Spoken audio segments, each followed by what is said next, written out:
عبدك ونبيك محمد وعلى آله وصحبه أجمعين وبعد. يقول الله سبحانه وتعالى في القرآن الكريم بعد أعوذ بالله من الشيطان الرجيم وقضى ربك ألا تعبدوا إلا إياه وبالوالدين إحسانا إما يبلغن عندك الكبر أحدهما أو كلاهما فلا تقل لهما أف واغفر لهما جناح الذل من الرحمة وقل ربي ارحمهما كما ربياني صغيرا. We thank Allah subhanahu wa ta'ala, we praise Him, we seek His forgiveness from the evil of our souls. We ask Allah subhanahu wa ta'ala to continue to send His peace and blessings upon our noble Prophet Muhammad sallallahu alayhi wa sallam, his household, his companions, and upon all those who follow the right path until the day of resurrection. Ameen.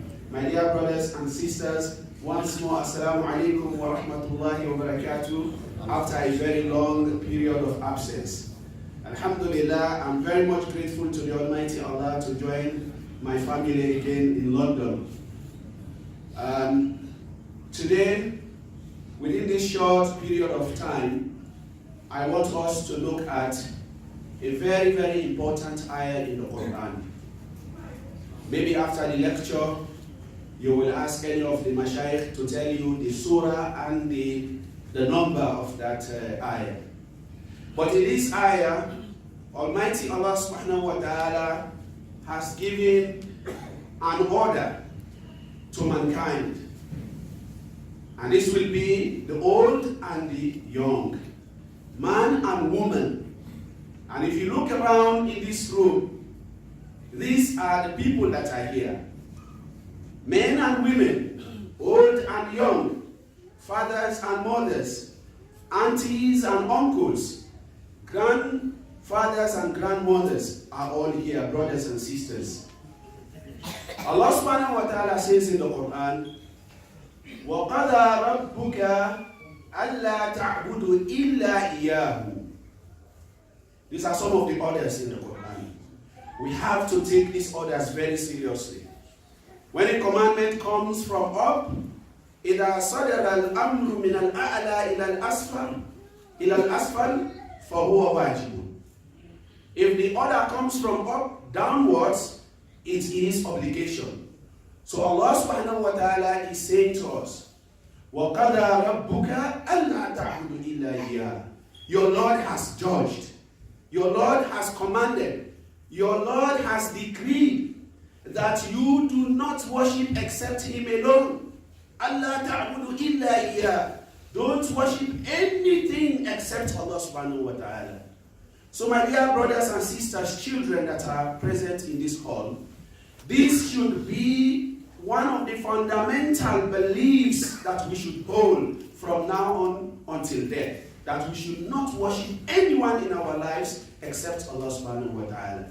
And when we talk about ibadah, the scholars say, al-ibadatu ismun jami'un li kulli ma yuhibbuhu Allah wa yarda min al-qawli aw amal zahirin aw batin. Ibadah, worship, is a relative word. It's a wide word. It's very, very spacious. It encompasses anything that Allah subhanahu wa ta'ala loves or He is pleased with. So when we say worship, in our own common understanding, we are talking about the rituals here. Most people, when we talk about we should worship Allah, they will tell you that I pray 5 times a day. I fast in the month of Ramadan. I go to Hajj. Yes, I give zakat. They think this is just worship. Worship is it's wider than this. Anything that we do or any statement that we say that Allah subhanahu wa ta'ala is happy with or He is pleased with, this falls under ibadah. When you smile, like I can see some of you doing now, when you smile is ibadah. Allah subhanahu wa ta'ala wants us to smile. The Rasul sallallahu alayhi wa sallam ordered us to smile. In fact, smile is one of the things that will prolong your health. When you are honest, honesty is part of ibadah. Being gentle is part of ibadah. Praying 5 times a day is ibadah. So al-ibadatu ismun jami'. It is a relative word. It encompasses anything that makes Allah happy and He is pleased with. May Allah subhanahu wa ta'ala make us ibadullah. May Allah subhanahu wa ta'ala make us worshippers of Him. So Allah subhanahu wa ta'ala said, وَقَضَى رَبُّكَ أَلَّا تَعْبُدُوا إِلَّا إِيَّاهُ. I have ordered you not to worship anyone but me. Because worshiping any other person other than Allah is tantamount to being in the hellfire forever. وَلَقَدْ وَصَّيْنَا وَلَقَدْ أُوحِيَ إِلَيْكَ وَإِلَى الَّذِينَ مِنْ قَبْلِكَ لَإِنْ أَشْرَكْتَ لَيَحْبَطَنَّ عَمَلُكَ وَلَتَكُونَنَّ مِنَ الْخَاسِرِينَ بَلِ اللَّهَ فَاعْبُدْ وَكُنْ مِنَ الشَّاكِرِينَ. Allah subhanahu wa ta'ala says, I have revealed upon you, Muhammad. I have inspired upon you, Muhammad, and upon those prophets before you, that you should not worship anyone but me. You should not associate any partners with me. If you do that, Allah says, لَيَحْبَطَنَّ عَمَلُكَ. Your deeds shall all be destroyed. وَلَتَكُونَنَّ مِنَ الْخَاسِرِينَ. And you will be among the losers. So my dear brothers and sisters, let us hold on to this very firm belief. Don't worship anyone but Allah subhanahu wa ta'ala. Allah ta'budu illa iyyah wa bil walidayni ihsana. Yes. And Allah says, and you should be kind to your parents. You should be kind to your parents.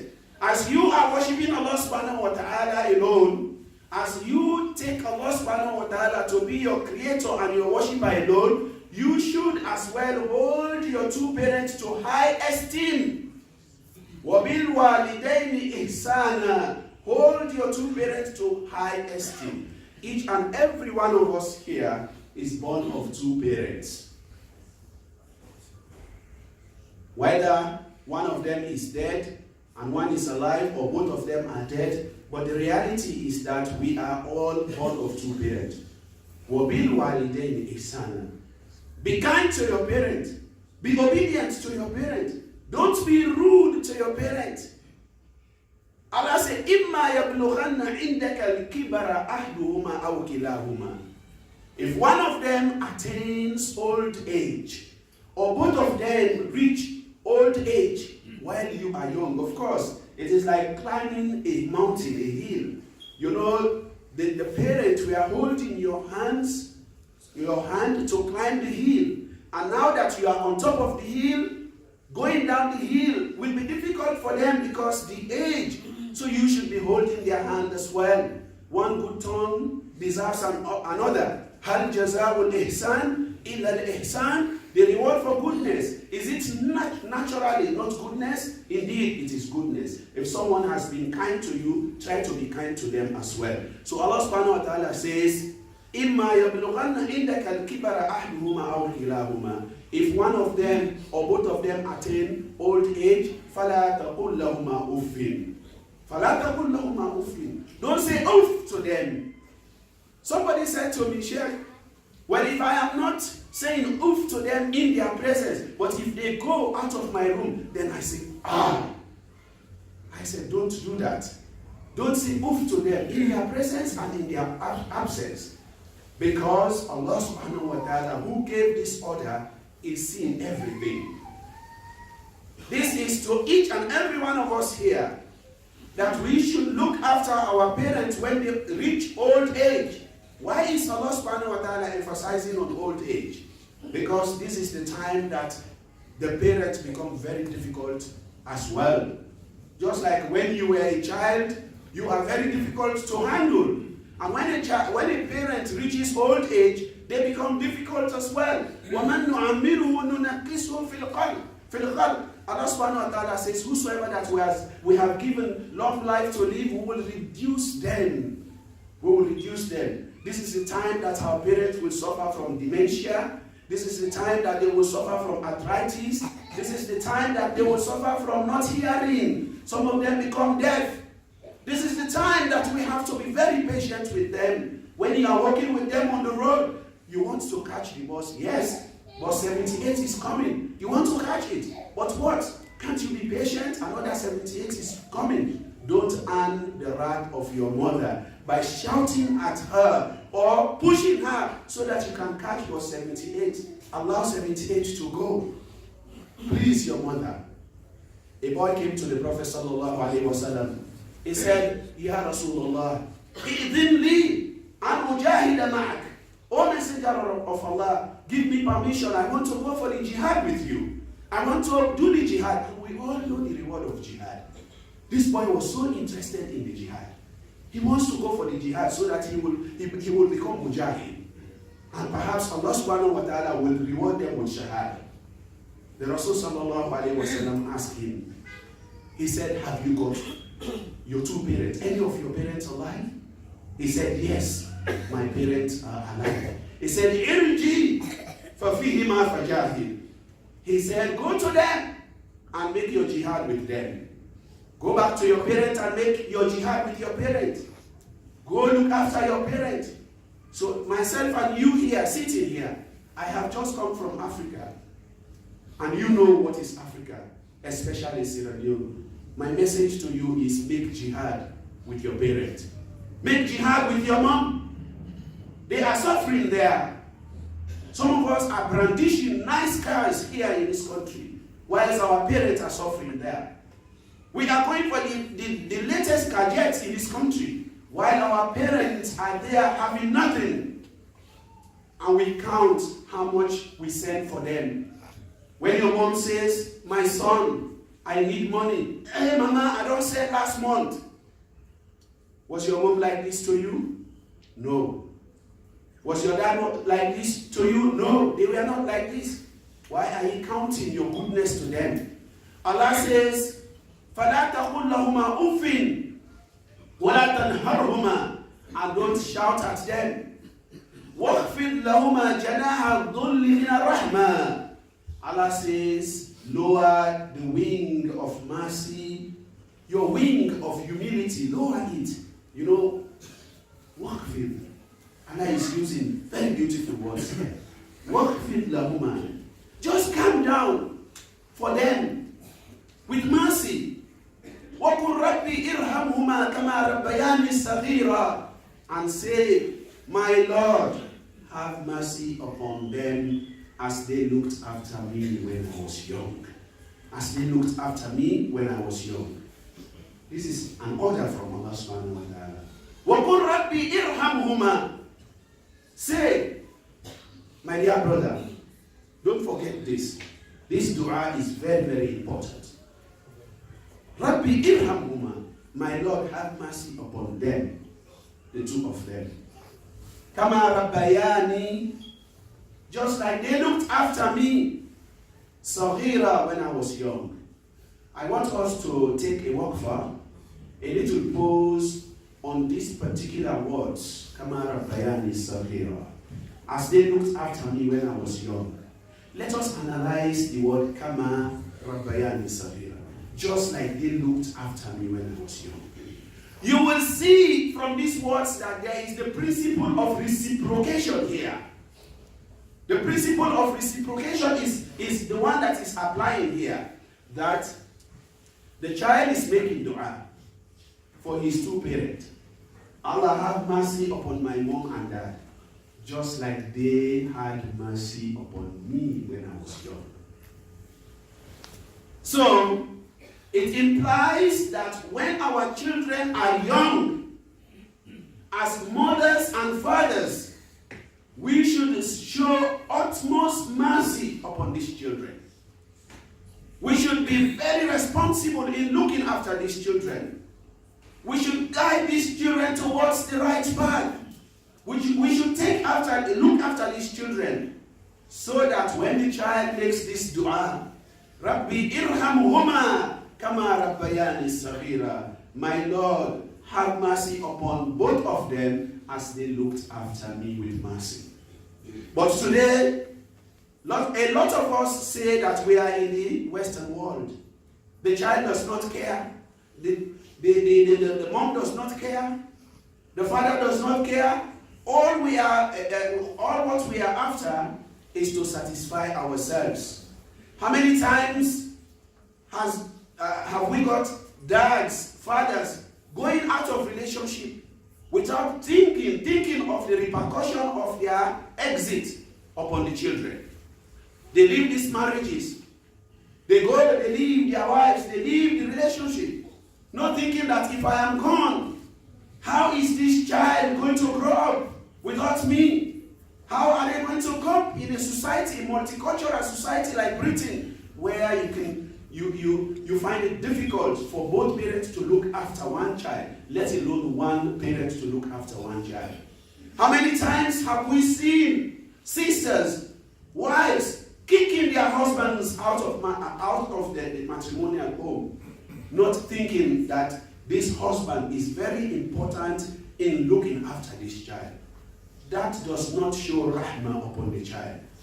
And as a result, maybe most of you don't know, but our community is now being tagged as one of the communities that is having the highest mortality when it comes to teenage stabbing. Our community is suffering so much. Our teenagers are dying out there in the street, stabbed by their fellow youth. Why? Because we as parents are not acting as role models to these children. We don't take our responsibilities very seriously. It is very easy to call off a marriage which has been blessed by the Almighty Allah, saying that as long as the social system is here, I will be able to live with my children. I will be given a 2-bedroom house. I will be given child tax credit. I will be given this credit, that credit. I will be given this support and that support.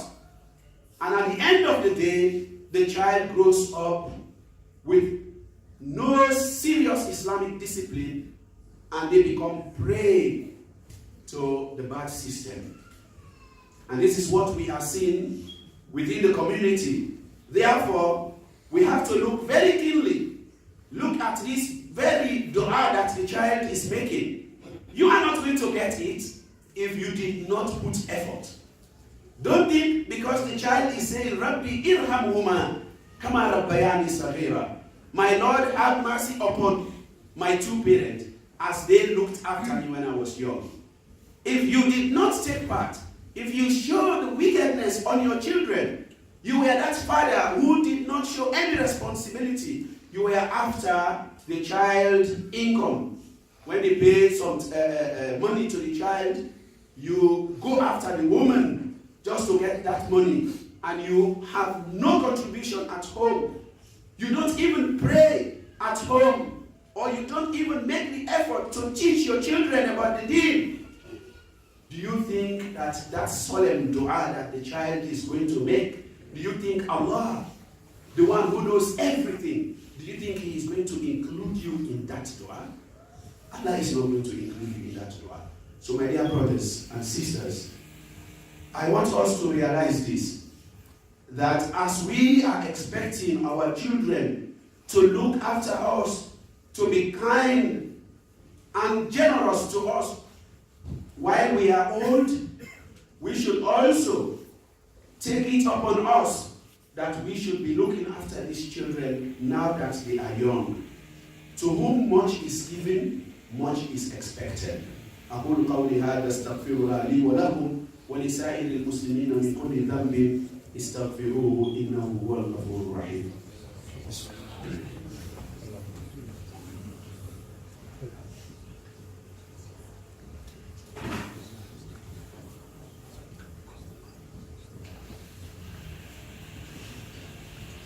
الحمد لله والصلاة والسلام على رسول الله وعلى آله وأصحابه أجمعين وبعد. The Rasul sallallahu alayhi wa sallam is a very clear role model for us in this area that I'm talking about. The Rasul sallallahu alayhi wa sallam looked after his own children with mercy. He looked after his grandchildren with mercy. And therefore he said, Man la yarham la yurham. He who does not show mercy, nobody will show mercy upon them. Allah subhanahu wa ta'ala will not show mercy upon you. Today's lecture is about the children to take it upon themselves to respect their parents, and for the parents to take it upon themselves to look after these children, have mercy upon them. One day, Al-Aqra, one of the Bedouins came to the Prophet sallallahu alaihi wasallam, and he met the Prophet sallallahu alaihi wasallam kissing one of his grandchildren. And then this man said, Ya Rasulullah, O Messenger of Allah, Atuqabbi sibyanakum? Do you kiss your little children? Tuqabbiluna sibyanakum? Do you kiss your little ones? The man was like, he was surprised to see the Rasul sallallahu alaihi wasallam kissing this little child. He said, Inna li asharatu min al-awlad. Ma qabbaltu ahad minhum qab. He said, I have 10 children, 10 of my children. I have never kissed any one of them. I have never kissed any one of them. The Rasul sallallahu alaihi wasallam looked at him with a rebuking eye. He said, what can I do for you? If the mercy of Allah has been taken out of your heart. But I want you to know that man la yabham la yurham. He who does not show mercy will not be shown mercy. My dear brothers and sisters, just to take these children out when it is sunny, on a walk, even bus ride, to the park, to the fun fair, it's not haram at all as a dad. We give a break to the mothers, but it is in this very time that you will be making appointment with your friends. You leave the mother again, even though the children are on a break, midterm break. You will still make appointment with your friends. You go out, hang around with your friends, argue about the politics of Sierra Leone, argue about Manchester United and Arsenal. Which investment are you making? You are making investment the wrong way.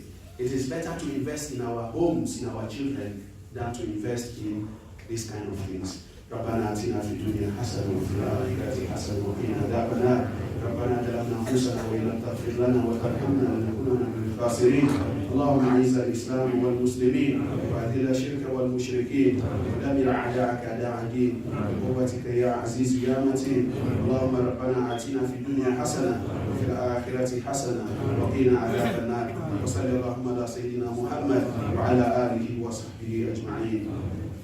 Before we do the